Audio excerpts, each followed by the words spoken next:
বাংলাদেশের পুরান ঢাকার নারিন্দে অবস্থিত শত বৎস পুরাতন মধ্য গৌরীয় মঠ ও মন্দির, যেটি সারা বিশ্বে প্রতিষ্ঠিত ৬৪টি মঠের মধ্যে একটি মঠ।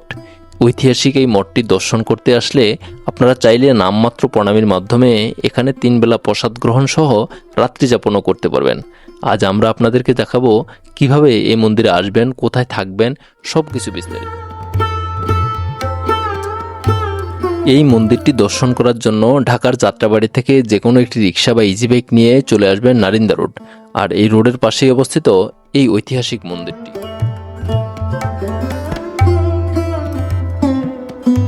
মন্দিরের মেইন গেট দিয়ে প্রবেশ করলেই চোখে পড়বে অনেক বড় একটি নাট মন্দির। এর পাশেই রয়েছে গাড়ি পার্কিং এর সুব্যবস্থা। চাইলে পার্সোনাল গাড়ি নিয়েও এই মন্দিরটি ঘুরে আসতে পারে।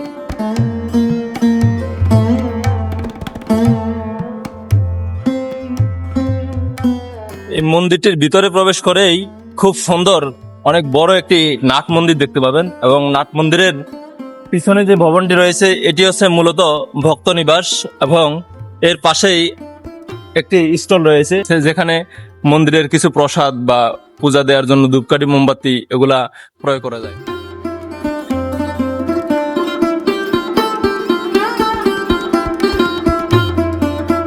মন্দিরের পবিত্রতা রক্ষা করা আমাদের সকলেরই দায়িত্ব। তাই মূল মন্দিরের সামনে প্রবেশ করার সময় অবশ্যই জুতা খুলে প্রবেশ করবেন। এখানে পাশাপাশি 2টি মঠ দেখতে পাবেন, একটি মূল মন্দির ও একটি সমাধি মন্দির।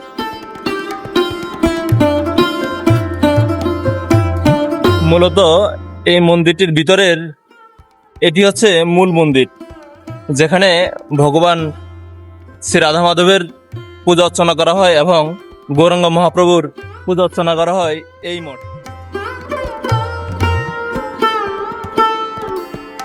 মূল মন্দিরের সামনের এই উঁচু জায়গাটিতে ভক্তরা ফুল ও বেলপাতা দিয়ে ভগবানকে প্রণাম নিবেদন করে থাকেন।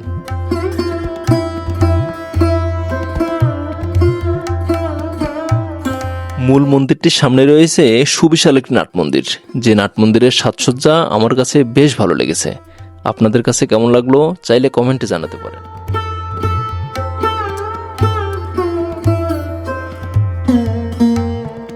নাট মন্দিরের পাশে রয়েছে প্রশাসনিক ভবন। এই ভবনটির নাম প্রভুপাদ ভবন। মূলত এই ভবনের অফিস কক্ষেই মন্দিরের অনুদান গ্রহণ, রুম বুকিং, প্রসাদের টোকেন সহ যাবতীয় কার্যক্রম সম্পূর্ণ হয়ে থাকে।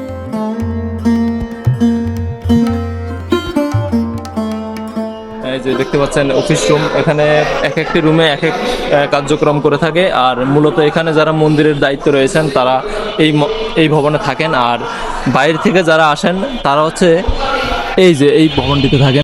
বাইরে থেকে যে ভক্তরা আসবেন তারা এই ভবনে এসে থাকতে পারবেন। এখানে খুব সুন্দর একটি যে তুলসী বেদি রয়েছে। ঠিক রুম থেকে আপনারা ভগবানকে দর্শন করতে পারবেন। ঠিক রুমের অপোজিটে রয়েছে মূল মঠটি বা মন্দির। তীর্থ ভবনটির নিচতলায় একটি গোশালা রয়েছে, যেখানে এই মন্দিরের হয়তো যে দুধের প্রয়োজন হয় বা সবকিছুর জন্য এখানে যে গরু পালন করা হয় দেখতে পাচ্ছেন।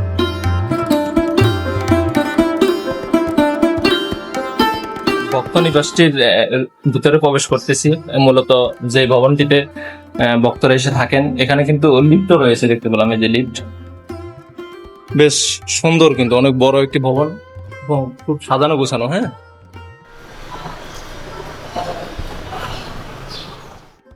আমরা এখন ভক্তনিবাস ভবনের একেবারে উপরে চলে আসলাম, যেখান থেকে সম্পূর্ণ মন্দির কমপ্লেক্সটি খুব সুন্দরভাবে দর্শন করা যায়।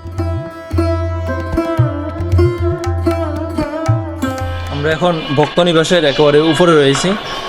এই উপর থেকে মন্দিরটা দেখতে পেলেন কত সুন্দর লাগছে, এবং এই মন্দিরের পাশেই রয়েছে একটি রাস্তা, যে রাস্তা দিয়ে হয়তো আপনারা আসবেন, যেটাকে বলা হয় নারিন্দা রোড। এই নারিন্দা রোড দিয়ে আপনারা হচ্ছে এখানে আসতে পারবেন। এই যে এসি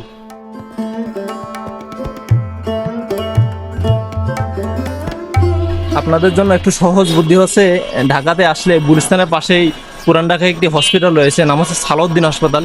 এই যে সেই ভবনটি পিছনে দেখতে পাচ্ছেন, এটি হচ্ছে সালাউদ্দিন হাসপাতাল, এবং সালাউদ্দিন হাসপাতালের পাশেই যে রোডটি রয়েছে সেই রোডটি হচ্ছে নারিন্দা রোড, আর এই নারিন্দা রোডের পাশেই রয়েছে এই মঠটি, যেটি আপনাদের জন্য খুব সহজেই যারা ঢাকাতে আসবেন গুলিস্তান থেকে বা যাত্রাবাড়ি থেকে যে কোনো একটি জায়গা থেকে আপনারা একটি রিক্সায় বা অটো নিয়ে আসবেন যে নারিন্দা রোড মঠে যাব, মাধ্য গৌরীয় মঠ, তাহলে আপনাদেরকে খুব সহজেই এই মঠে নিয়ে আসবে এবং এখানে আসে আপনারা এই সুন্দর এই মন্দিরটিও দর্শন করতে পারবেন এবং এমন একটি সুন্দর জায়গায় আপনারা রাত্রি যাপন করতে পারবেন, সাথে সাথে ভগবানের প্রসাদ গ্রহণ করতে পারবেন এবং ভগবানের আরতি দর্শন করতে পারবেন। বেশ ভালো লাগবে এই মন্দিরটিতে আসলে, আপনারা যদি কখনো এই মন্দিরে আসেন।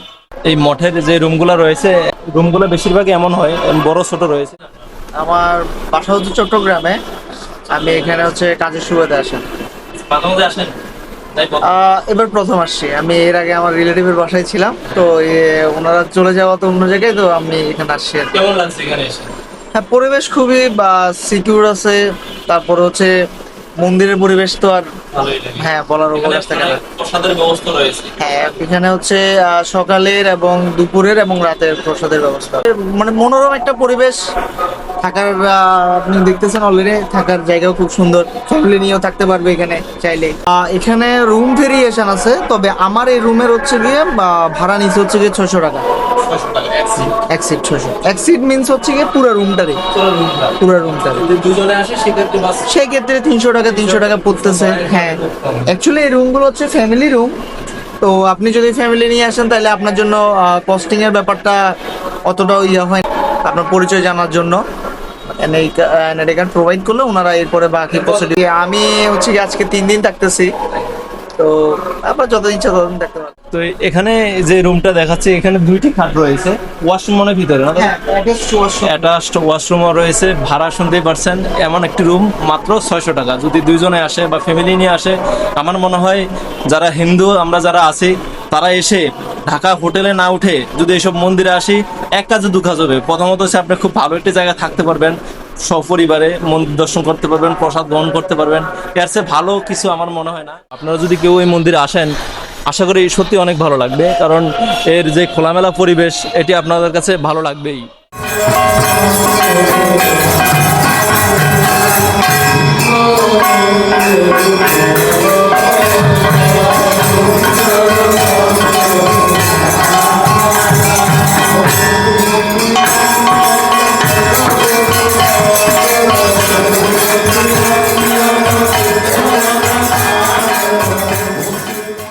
আরতি শেষে সকল ভক্তরা মন্দির পরিক্রমা করে থাকেন।